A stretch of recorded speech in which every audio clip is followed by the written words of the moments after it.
ഈശോമിശിഹായ്ക്ക് സ്തുതിയായിരിക്കട്ടെ. സങ്കീർത്തനം 51:12. അങ്ങയുടെ രക്ഷയുടെ സന്തോഷം എനിക്ക് വീണ്ടും നൽകണമേ, ഒരുക്കമുള്ള ഒരു ഹൃദയം നൽകി എന്നെ താങ്ങണമേ. ദൈവത്തിൻ്റെ രക്ഷ എന്നത് നിത്യജീവനാണ്. നിത്യജീവൻ്റെ സന്തോഷം എനിക്ക് വീണ്ടും തരണമേ എന്നും നിത്യജീവനിലേക്കായി ഒരുക്കമുള്ള ഒരു ഹൃദയത്തെ എനിക്ക് നൽകണമേ എന്നുമാണ് സങ്കീർത്തനോട് പ്രാർത്ഥിക്കുക. നമുക്ക് നമ്മുടെ ദൈവത്തോട് പ്രാർത്ഥിക്കാം, നിത്യജീവനെ ഓർത്ത് സന്തോഷിക്കുന്ന ഒരു അനുഭവം നമുക്ക് ലഭിക്കാൻ. മരണത്തെ ഓർത്ത് പേടിക്കാതെ ഓരോ ദിവസവും മുന്നോട്ട് പോകാൻ ദൈവം നമ്മളെ സഹായിക്കും. പ്രാർത്ഥനാ ജീവിതത്തിൽ നാം ആഴപ്പെടുമ്പോഴാണ് നിത്യജീവനെ പ്രതീക്ഷിക്കാൻ, ആഗ്രഹിക്കാൻ പരിശുദ്ധാത്മ നമ്മളെ ശക്തരാക്കുക. പ്രിയപ്പെട്ടവരെ, മരണ ദിവസത്തെ ഓർത്ത് നമുക്ക് സ്വപ്നം കാണാൻ പറ്റണം.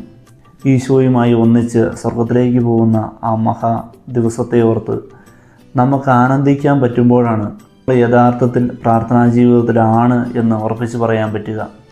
നിത്യജീവൻ ഉണ്ട് എന്നത് നമുക്കെല്ലാവർക്കും അറിയാവുന്ന കാര്യമാണ്.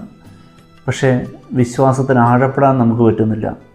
ഈ വിശ്വാസം പരിശുദ്ധാത്മാവിൻ്റെ കൃപയാണ്. ഈ കൃപയ്ക്ക് വേണ്ടി നമുക്ക് ആഗ്രഹിക്കാം, നിത്യജീവനെ നമുക്ക് ആഗ്രഹിക്കാം, നിത്യജീവനെ ഓർത്ത് നമുക്ക് സന്തോഷിക്കാം. Praise the lord. ഹല്ലേലൂയ.